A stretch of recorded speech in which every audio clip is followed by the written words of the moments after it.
एकलव्य विद्या संकुल।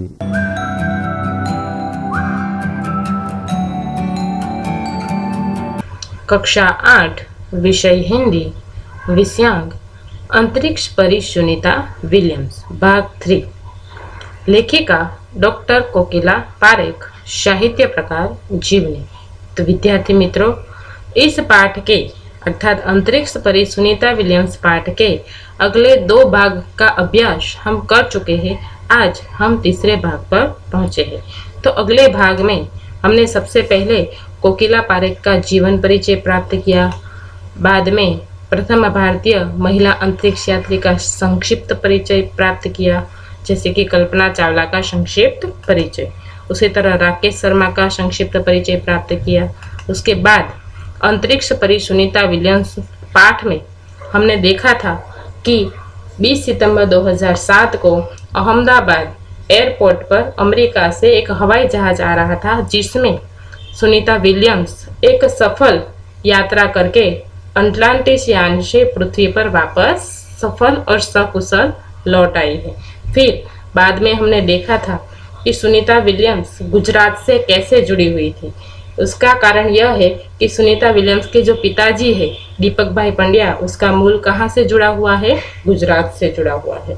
और फिर हमने देखा था कि सुनीता विलियम्स का जन्म कब और कहाँ हुआ था। सुनीता विलियम्स ने कब और कैसे अंतरिक्ष यात्री बनने के सपने सजाए थे, जैसे कि 6 साल की सुनी ने किसको देखा था? चांद की धरती पर उतरते हुए नील आर्मस्ट्रांग को। और तब से उसने वो स्वप्न बनाकर रखा था, संजो कर रखा था कि वह भी ऐसे ही कुछ करके दिखाएगी, और उस स्वप्न को उसने साकार किया था। उसके बाद हमने देखा था कि सुनीता विलियम्स की हाई स्कूल की शिक्षा कहाँ पर हुई। उसके बाद उसने स्नातक, अनुस्नातक और इंजीनियरिंग की डिग्री कहाँ से प्राप्त की, और फिर कौन कौन से व्यवसाय से वह जुड़ी उसकी भी हमने विस्तृत जानकारी प्राप्त की। और फिर वो कैसे पायलट बनी, और पायलट बनने के बाद वो किस प्रकार नासा जाने में सफल हुई। उसके बाद हमने देखा कि सुनीता विलियम्स सुनीता पंड्या से कैसे सुनीता विलियम्स बनी, क्योंकि उसकी शादी किससे हुई थी? माइकल विलियम्स से। इसीलिए वो सुनीता पंड्या से क्या बन गई? सुनीता विलियम्स। और फिर हमने देखा था कि कल्पना चावला और सुनीता विलियम्स दोनों का एक साथ काम करने का जो सुखद अनुभव था, उसके बारे में भी सुनीता विलियम्स ने क्या कहा था, वो भी हम अगले वीडियो में देख चुके हैं। लेकिन अब हम देखेंगे कि सुनीता विलियम्स नासा कब और कैसे गई, और बाद में वहां जाके उसने कैसे प्रशिक्षण प्राप्त किया। तो आइए विद्यार्थी मित्रों, हम आगे बढ़ते हैं। तो जून 1998 में सुनीता को नासा के लिए चयनित किया गया। अगस्त 1998 में उन्होंने नासा में प्रशिक्षण प्रारंभ किया, मतलब कि सबसे पहले सुनीता विलियम्स पायलट बनी, जो हम आगे पढ़ चुके थे, और फिर उसका नासा के लिए चयन हुआ, और अगस्त में उन्होंने प्रशिक्षण प्रारंभ किया। कड़े प्रशिक्षण के बाद सुनीता खुद अंतरिक्ष यात्रा करने के लिए तैयार हो गई। कड़े यानी कि बहुत ही सख्त प्रशिक्षण उसने प्राप्त किया, तब जाके वो अंतरिक्ष यात्रा करने के लिए तैयार हो पाई। सुनीता बताती है कि अंतरिक्ष स्पेस स्टेशन में जिंदगी आसान नहीं है, मतलब कि सामान्य रूप से हम जैसे जिंदगी जीते हैं, जिस प्रकार खाते पीते हैं, बैठते हैं, उठते हैं, उतनी आसान जिंदगी अंतरिक्ष स्पेस स्टेशन, उसमें वो जिंदगी उतनी आसान नहीं होती। वो क्या कहती है? खाने से लेकर नहाने तक यहाँ सब कुछ कठिन है। यहाँ पर खाना भी बहुत ही मुश्किल भरा है, नहाना भी बहुत कठिन है, लौटने में भी मुश्किल होती है, आरंभ में चलने फिरने में दिक्कत होती है, मतलब कि अंतरिक्ष स्पेस स्टेशन में चलना भी बहुत मुश्किल है। हड्डियाँ कमज़ोर हो जाती है, मतलब कि हमारे शरीर की जो हड्डियाँ होती है वो कमज़ोर हो जाती है। दिमाग तैयार होने में समय लगता है। सुनीता ने खुद को अंतरिक्ष प्रशिक्षण लेकर तैयार किया था, मतलब कि सुनीता अंतरिक्ष यात्रा करने से पूर्व उसने अपने आप को अंतरिक्ष यात्रा के लिए संपूर्ण रूप से तैयार किया था। वैज्ञानिक तकनीकी भरे व्याख्यान, रूस में रहकर अंतरिक्ष कार्यक्रम तथा उनके यान आदि के बारे में उसने जानकारी प्राप्त की। मतलब अंतरिक्ष यात्री बनने से पूर्व जो आवश्यक जो जानकारी थी उसने व्याख्यान भी भरे, उसके बाद कई कार्यक्रमों में भाग भी लिया और उसकी जानकारी भी उसने प्राप्त की। उनके गोताखोरी में अनुभव होने वाले भारहीनता से स्पेस वॉक प्रशिक्षण में भी सहायता मिली। मतलब कि स्पेस वॉक, स्पेस स्टेशन में कैसे चला जाए, मतलब उसमें चलने के लिए क्या प्रैक्टिस की जरूरत है, वो भी उसने प्रशिक्षण प्राप्त किया। अंतरिक्ष यात्रा के संदर्भ में बहुत सी वैज्ञानिक जानकारियां और मुश्किलों के बारे में उसने जाना। मतलब कि उसने वह भी जान लिया कि अंतरिक्ष यात्रा के समय कौन कौन सी मुश्किलों का सामना करना पड़ता है।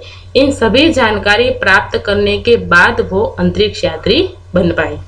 वे अंतरिक्ष के संभावित खतरों से खेलने के लिए पूर्णतः तैयार हो चुकी थी। मतलब कि बड़े ही कड़े प्रशिक्षण के बाद अंतरिक्ष में आने वाले हर एक खतरों का सामना करने के लिए उसने पूर्णतः अपने आप को तैयार कर लिया था। सुनीता पूरी तैयारी के लिए 9 दिन पानी के अंदर भी रही। मतलब कि अंतरिक्ष यात्रा में जो प्रशिक्षण की जरूरत है उस प्रशिक्षण के भाग के रूप सुनीता 9 दिन तक पानी में रही और प्रशिक्षण खत्म होने के करीब 8 साल लगे। मतलब कि सुनीता ने 8 साल तक केवल अंतरिक्ष यात्रा के लिए प्रशिक्षण प्राप्त किया, प्रैक्टिस की, तब जाके वो अंतरिक्ष यात्रा करने के लिए सक्षम हुई। यहाँ पर कई तस्वीर है हमारे सामने जिसमें हम देख सकते हैं कि सुनीता विलियम्स यहाँ पर स्पेस स्टेशन में है और किस प्रकार वो हवा में बैठी हुई है, किस प्रकार उनके कमर से, उनके शरीर से अलग अलग बेल्ट बंधे हुए हैं।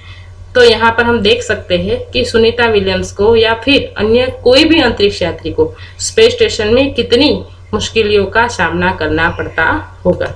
फिर यहाँ पर हम देख सकते हैं कि वहाँ पर डिब्बा बंद भोजन खाना पड़ता है, खाने पीने में दिक्कत होती है, सोने में दिक्कत होती है, ठीक से हम वहाँ पर बैठ नहीं सकते। इस चित्र में हम देखें तो सुनीता विलियम्स ने किस प्रकार अंतरिक्ष यात्रा पर जाने के लिए अपने आप को तैयार किया, किस प्रकार वो ट्रेनिंग ले रही है, यह बात हम इस तस्वीर से देख सकते हैं। और इस तस्वीर में हम देख सकते हैं कि सुनीता विलियम्स का वो प्रशिक्षण है जब वो 9 दिनों तक पानी में रही थी। मतलब कि 9 दिनों तक पानी में रहने का प्रशिक्षण भी उसने प्राप्त किया था। मतलब कि किसी भी स्तर पर पहुंचने के लिए सबसे पहले प्रशिक्षण प्राप्त करना कितना आवश्यक है, यह हम सुनीता विलियम्स से जान सकते हैं। सुनीता विलियम्स की इन तस्वीरों से जान सकते हैं कि स्पेस स्टेशन की जो जिंदगी होती है वो उतनी आसान नहीं होती, कई सारी मुश्किलें वहां पर आती है।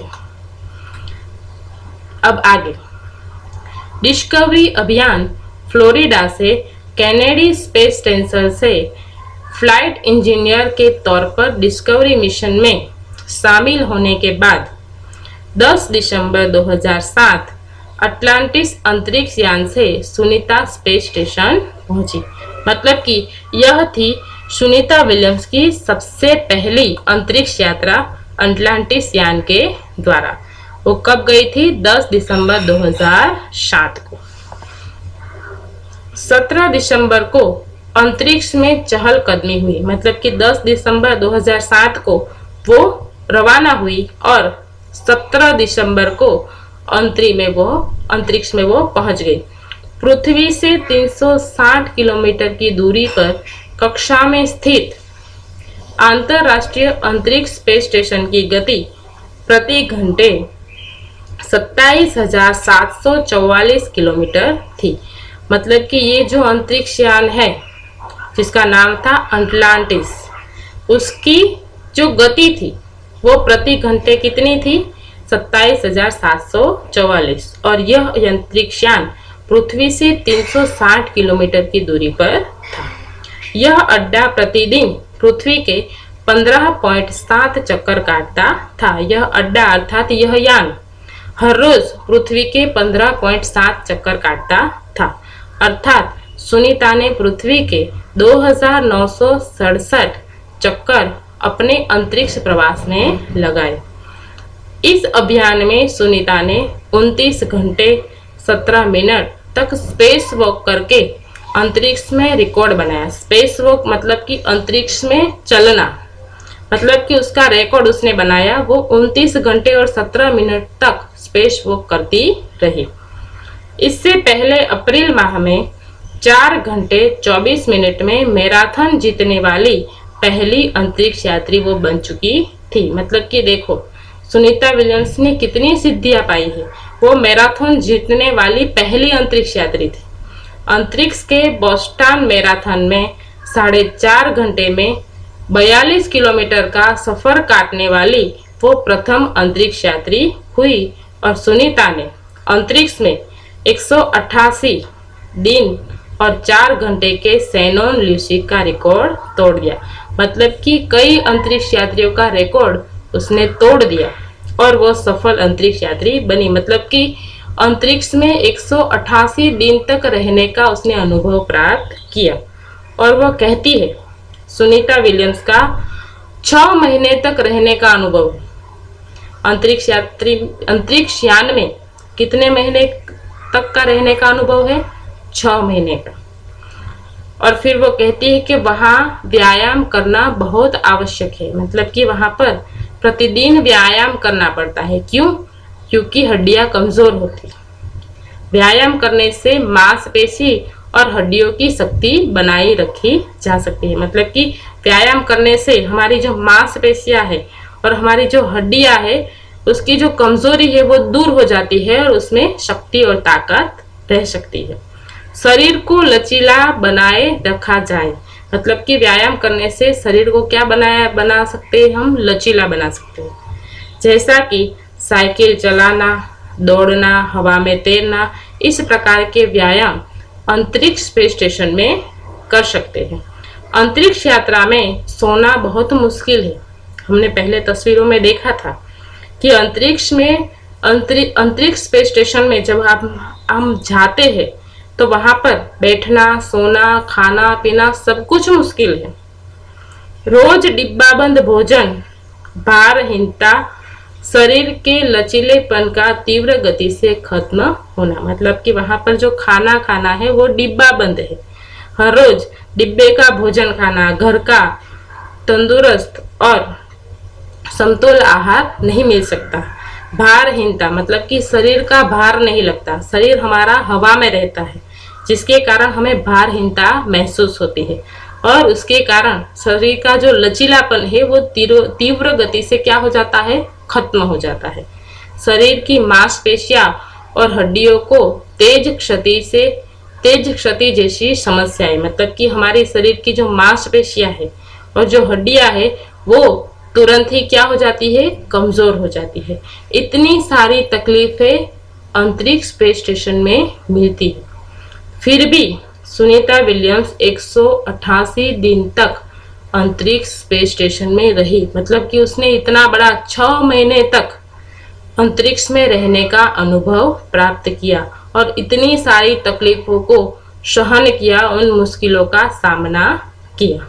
तो विद्यार्थी मित्रों, आज हम यहाँ तक ही अभ्यास करेंगे। इसके बाद का अभ्यास हम अगले वीडियो में करेंगे। धन्यवाद।